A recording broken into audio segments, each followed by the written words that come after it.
I am Stephen Paul Jobs. Some of you met me through a glowing screen. Some of you met me in a white room where the future arrived one slide at a time. But before the turtleneck, before the keynotes, before the myth, you'd have found a restless adopted kid in California chasing wonder like it was oxygen. I was born in San Francisco in 1955 and adopted by Paul and Clara Jobs, two ordinary people who made room for an extraordinary amount of curiosity. My father taught me precision with his hands in the garage, how wood fits wood, how a line should be straight because crooked lines create crooked lives. He believed the back of a drawer should look as beautiful as the front, even if no one else would ever see it. I built my companies the same way. Silicon Valley in the 60s smelled like solder and possibility. I'd bicycle past low buildings where people were teaching sand to think. On weekends, I sat with my dad and took apart radios just to understand how music crawled through wires.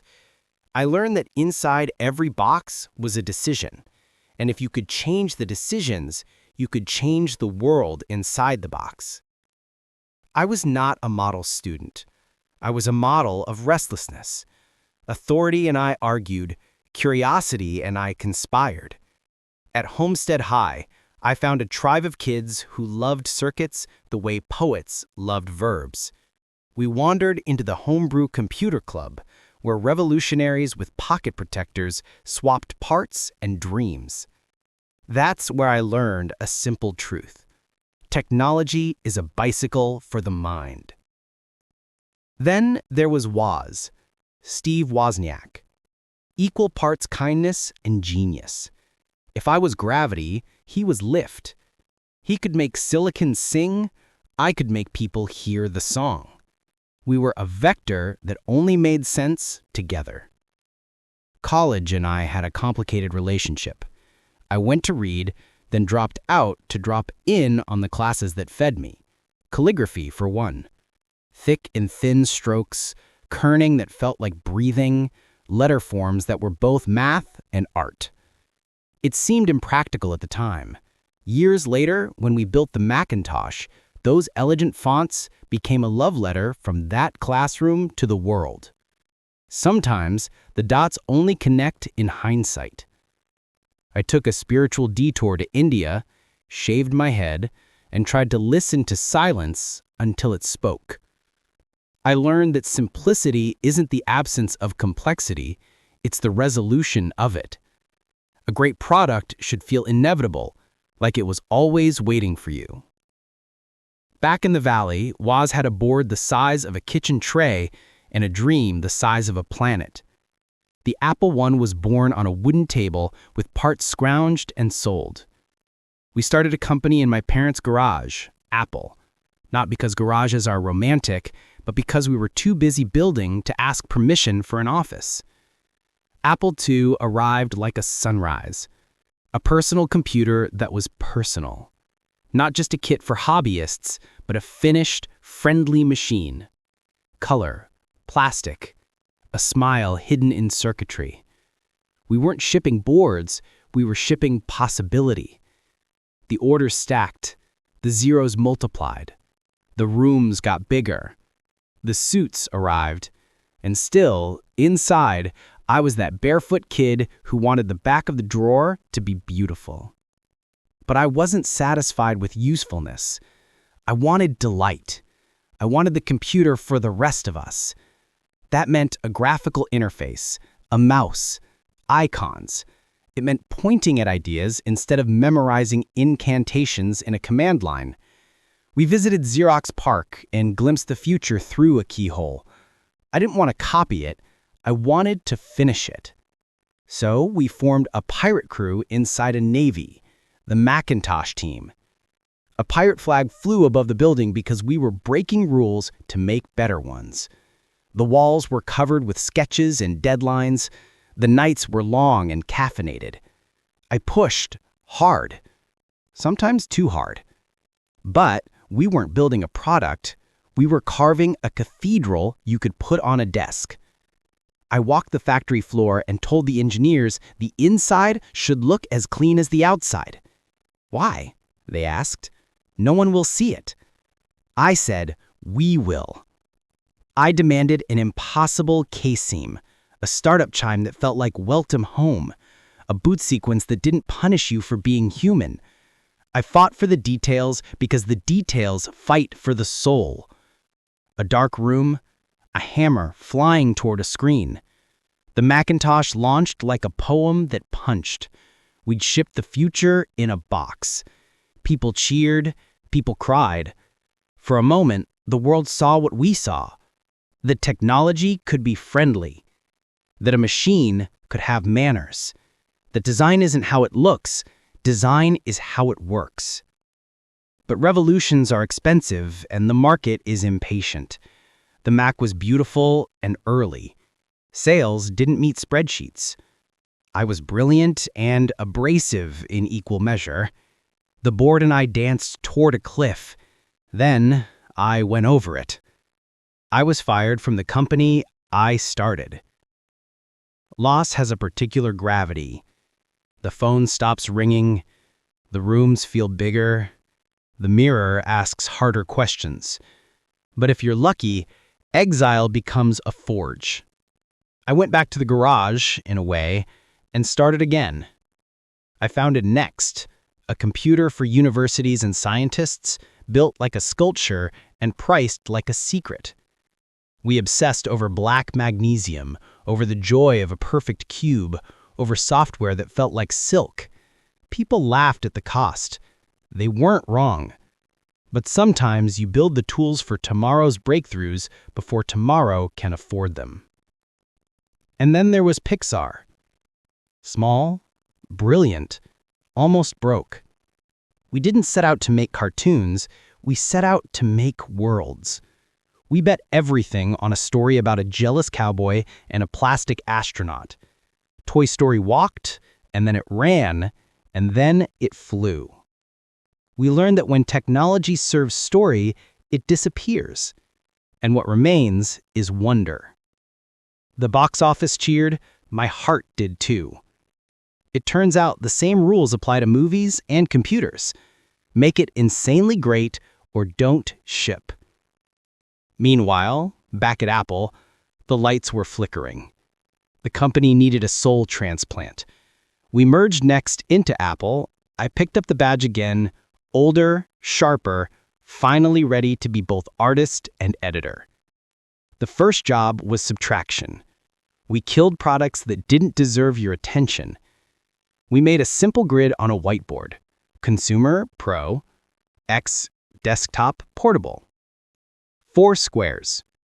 Focus is the ultimate courage. And out of that focus came a blue bubble that looked like candy and said, hello again. The iMac. No floppy drive, 1 cord, modem built in. It was the anti-beige machine and the beginning of a new vow. Technology that invites, not intimidates. And then, then we put 1,000 songs in your pocket. The best way to predict the future is to ship it. After iMac, we had momentum, but momentum without direction is just spinning. The music industry was staggering under its own weight. People loved songs and hated the experience of getting them. CDs were expensive, MP3 players were ugly, clumsy, and allergic to simplicity. So we asked a different question. What if your entire music library fit in your pocket and it just worked? iPod, simplicity you could feel. The technology existed in pieces, small hard drives, decent batteries, codecs. The difference would be integration, hardware, software, and service behaving like one mind. We obsessed over the click wheel, not a gimmick, a philosophy. One thumb, all your music, no clutter, no manual. The interface should feel like a polite conversation, short, clear, helpful. White earbuds were a design decision disguised as a cultural statement. You could see the future walking down the street. Marketing didn't do that, clarity did. iTunes, owning a song, not an album. We took another sledgehammer to a sacred cow. Albums. People didn't want 12 tracks with 2 they loved and 10 they tolerated. They wanted songs. So the iTunes store sold music legally, simply, 1 track at a time. 99 cents. Click, own, listen. We spent months convincing labels who were terrified of the internet to step into the light. We told them the truth. If you make it easier to pay than to steal, people will pay. It worked because the whole worked. Rip, mix, burn, sync, smile. The iPod wasn't a gadget, it was a lifestyle with manners. Apple stores. Removing the friction. Support was broken. Retail was noisy. We needed a cathedral for the curious. Everyone told us to partner with big box chains. We said no. We'd build our own stores, from the glass to the Genius Bar.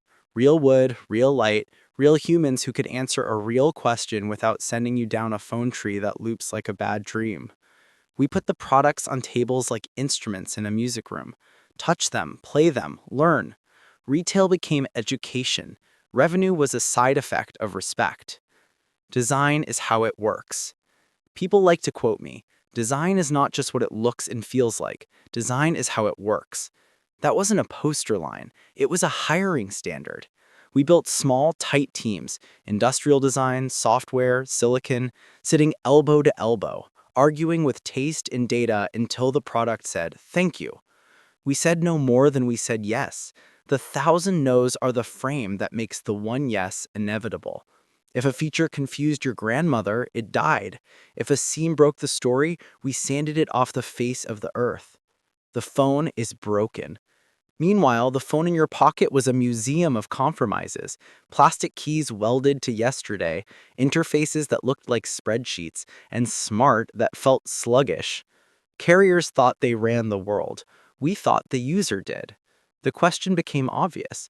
What if the best iPod we ever made was also your phone and also the internet in your hand? Everyone said it was impossible. Battery life, radios, performance, cost, and most of all, the keyboard. People were addicted to little plastic squares. I didn't want a phone for the past.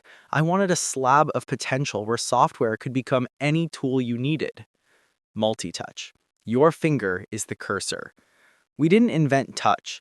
We refined multi-touch until it felt like reading Braille the universe had written for you. Pinch to zoom wasn't a trick. It was empathy. Flick, scroll, tap. Gestures that behaved like physics, not commands. We put glass on the front because glass is honest. We removed the stylus because a stylus is a confession that your interface failed. Secrecy and the kitchen table.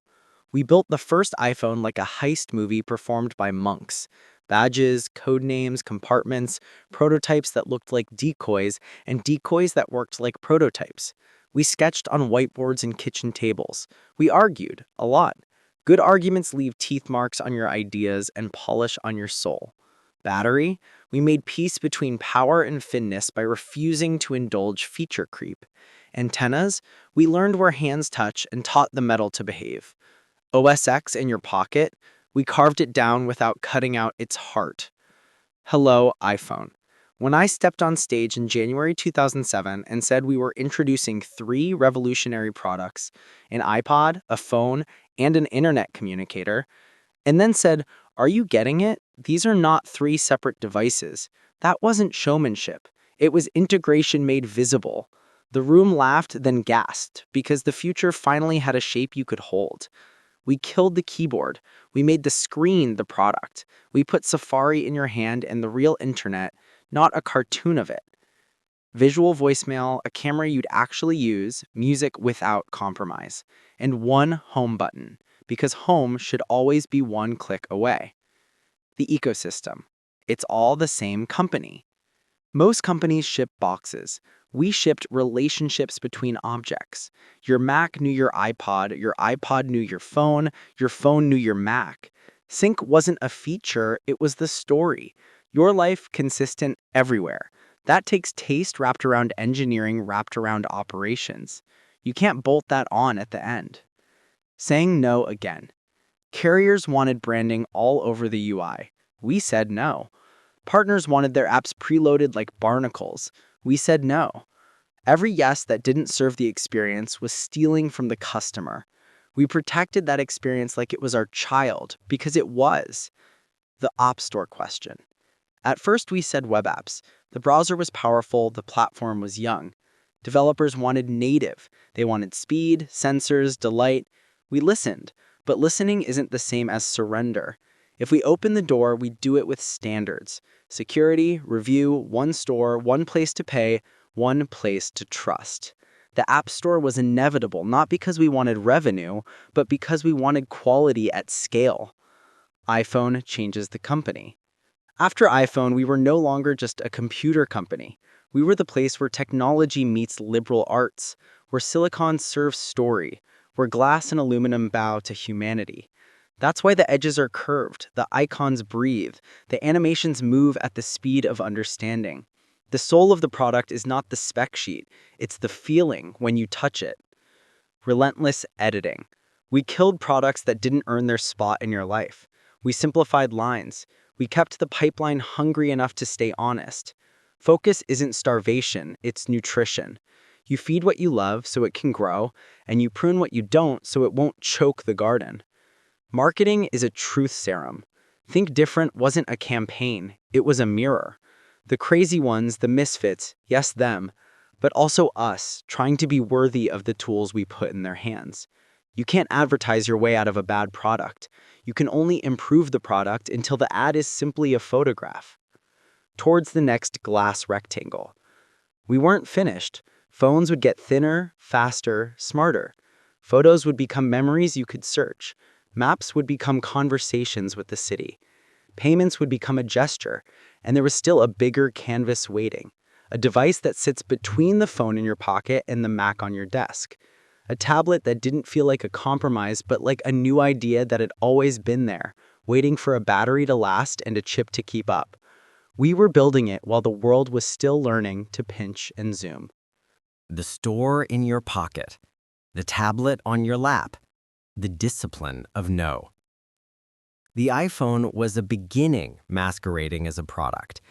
If you give people a glass rectangle that can become anything, the hard part isn't possibility, it's policy. What do you allow? What do you refuse? What do you curate so the whole stays coherent? The App Store, a neighborhood with rules. When we opened the App Store, we weren't renting stalls at a bazaar, we were laying streets in a neighborhood. One way in, one way to pay, one set of rules. Security, privacy, performance, taste. Developers brought the color, we kept the sidewalks clean. People said it was closed. I said it was curated. The point wasn't control for its own sake. It was trust at scale. One bad app can poison a platform. 1,000 good ones can turn it into a culture. Overnight, your phone wasn't just a phone. It was a bank, a map, a book, a camera, a piano, a microscope, tools for mind and hand in the same pocket. A platform is a promise. If you build something great, we'll put it in front of the world and it will behave the same way in Tokyo as it does in Toledo. Consistency is kindness. Silicon is a design decision. Most companies treat chips like weather reports. Check the vendor, pick the forecast. We treated silicon like story structure. If you own the brain, you can choreograph the body. We built teams that cared about instructions per watt the way a poet cares about syllables. Battery life is a moral issue. If your device dies before your day does, it failed you. Tighter integration meant fewer seams. Camera, image signal processors, sensors, secure enclaves, all tuned to each other. That's why the shutter felt immediate, why scrolling felt like physics, why Touch ID and later Face ID felt like magic. Timing is design. Supply chain as a product. You can design a beautiful object and still betray the customer if you can't build it beautifully. We treated operations like craftsmanship at industrial scale. Materials, yields, tolerances, logistics. Aluminum isn't aluminum. Glass isn't glass. They have personalities. They misbehave if you don't listen.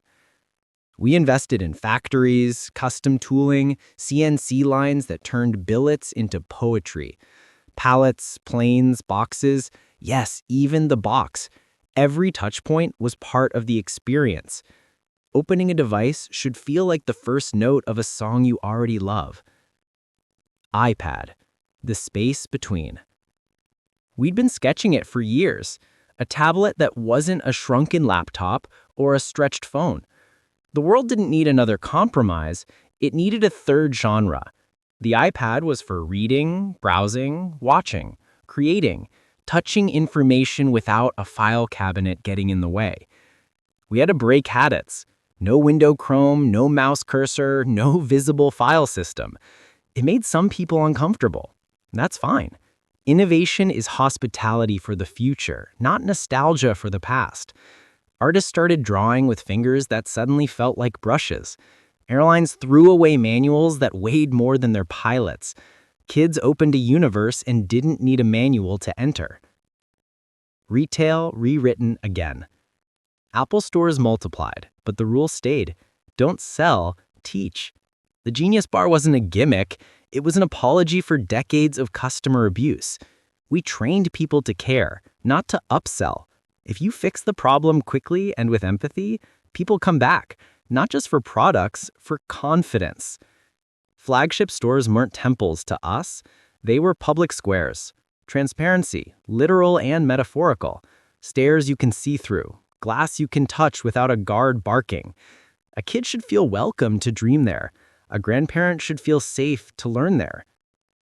The aesthetic of understanding. We chose clarity over decoration. Shadows and gloss existed only to teach your eyes where to look. Animations were not fireworks, they were explanations. This sheet slides in from the bottom because it came from there. This tile fades because it's no longer the subject. You can learn an entire interface in minutes if every motion is honest. Typography mattered. Kerning is not trivia, it's legibility. When you glance, you should get it. The best UI makes you feel smarter, not smaller. Saying no to 1,000 things. Again, we killed features people thought they wanted. We shipped late when we had to. We refused to make cheap products that felt cheap, even when analysts waved spreadsheets like scripture. We disciplined ourselves to edit. Creativity is not adding, it's choosing. Internal meetings were brutal in the way a good studio critique is brutal. If a pixel was out of tune, we tuned it. If a plan was out of focus, we cut it. No is not negative when it protects the yes. Privacy is a human right. I saw a fork in the road early. We could mine people, or we could serve them. We chose to serve. We didn't need to know your life to make your life better. On-device intelligence, secure enclaves, simple choices. A device is intimate. It should be loyal to you, not to an ad network. On copycats and compasses. When the iPhone shipped, the industry woke up and rushed to catch up. That's fine. Competition is the tax you pay for doing something worth copying. We didn't watch competitors, we watched customers. If you stare at competitors, you end up with a mirror. If you stare at customers, you end up with a compass. Post-PC, not anti-PC. We said post-PC and people heard anti-PC. Wrong. The Mac remained a truck, essential, powerful. Phones and tablets were cars, ubiquitous, friendly. A healthy ecosystem has both. The trick is to make handoff between them feel like one continuous breath. Start a task here, finish there, never lose context. That's not a feature, that's a philosophy. iCloud, the invisible glue. Files should not be hostages. They should be everywhere you are. Sync that just works is harder than it sounds. Conflicts, latency, identity, security, problems you have to solve so completely that the user forgets they ever existed. When it works, the device stops being the center of the universe and you become it. Why we present the way we present. Keynotes weren't theater for me, they were teaching. Take something complex and reveal it in steps, each slide a ladder rung. One more thing was not drama, it was rhythm. The hard part is not invention, it's exposition, helping the world understand why a rectangle of glass is a bicycle for the mind. Mistakes we made and fixed. We shipped things that weren't ready. We named things badly. We had maps moments that reminded us humility is not optional. The only acceptable response to a miss is fix it fast, own it publicly, and learn something you can teach. Why it worked, when it worked. Small teams, clear taste, ruthless focus. End-to-end integration. A refusal to outsource our soul. And one more ingredient. Love. Love for craft, for users, for the future child who will open the box and feel seen by an object that was designed for humans, not for market segments. We weren't done. There was another chapter for me, hard and clarifying. A reminder that time is the only real currency, and the best products we ever make are the people we influence. The next act wasn't on stage. It was in hospitals and in quiet rooms where you do math with your days and decide what matters. Illness is a ruthless editor. It removes the unnecessary, it circles the essential in red. I was diagnosed with a rare form of pancreatic cancer. The word lands like a gavel. First, you bargain with time, then you learn to budget it. Surgeries, retreats, returns. I stepped away from Apple, then back, then away again. Each exit taught me the same lesson the garage did. What you make should be worthy of the breath it costs. The company did not need a superhero. It needed a system, people who could argue with taste and decide with courage. My job became subtraction. Protect the culture, select the leaders. Say no to the 1,000 distractions dressed as opportunities. Leadership is deciding what we will not do so that what we do shines. When I spoke at Stanford, I told the graduates the truth I had learned the hard way. Your time is limited. Don't waste it, living someone else's life. Don't let the noise of others' opinions drown your inner voice. The dots only connect looking backward, so trust that the dots you're making now will matter. That wasn't motivational speaking. That was an operating manual for days you can count. Back at Apple, we kept shipping answers. Lighter notebooks, displays that vanished at the edges, silicon that made efficiency feel like magic, devices that spoke to each other so smoothly you forgot there were devices at all. End-to-end wasn't a slogan. It was a covenant with the user. The whole is our product. I built Succession like I built products, by design. Not a throne, a relay. People who were there in the rooms, who could hold the standard without worshiping the past. A company is healthy when it can say no in the same voice even after the founder is gone. At home, the editing got deeper. Fewer meetings, more meals, more walks, more listening. The black turtleneck replaced by hospital gowns, then by quiet sweaters and rooms where the light changes slowly. I found gratitude in dull things. A cup of tea, a pain-free hour, the sound of someone I love laughing in a kitchen I will not redesign. I wrote letters. I apologized where I had been too sharp. I thanked the people who stayed late for a pixel I could not stop seeing. I told my kids the most honest sentence I know. I love you, and I am proud of you, full stop. No keynote, no demo. People ask me how to build what we built. The recipe is short and annoying. Care more. Care so much you will throw away a year of work if the seam is wrong. Care enough to make the inside beautiful even if no one else will look. Care enough to hire people who will argue with you and win. Care enough to keep learning when you are tired of being a beginner. Near the end, I thought a lot about tools. A good tool disappears in your hand and leaves only the thing you're trying to make. If we did our jobs, billions of people would never think about Apple when they took a photo of their child, found their way home, called someone to say, "I forgive you," or wrote the first sentence of a book they were finally brave enough to write. That disappearance is the highest compliment. I wasn't fearless. I was selective about what I feared. I feared wasting effort on the trivial. I feared settling. I feared a product that was almost right. I did not fear starting over. If you want a summary, here it is.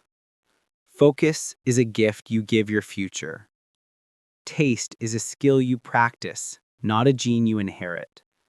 Simplicity is complexity resolved. Design is empathy made visible. Teams are instruments. Tune them. No is the comma that makes the yes read clearly. Love, for the work, for the user, for your people, is the only fuel that doesn't poison the engine. On my last good days, I held hands. I looked long. I tried to say less and mean more. I trusted the relay. I trusted the dots.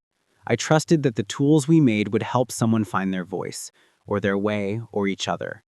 If you are holding a device we built, use it to make something worthy. A song, a company, a letter that heals, a photo your grandchildren will keep. Refuse average. Ship when it's insanely great, not when the calendar says Thursday. Stay a beginner, curious, impolite to the status quo, willing to throw it out and start again with a cleaner line. I am Stephen Paul Jobs. I came here to put a little dent in the universe. The universe is still here, and so are you. So, stay hungry, stay foolish, and build the thing only you can build.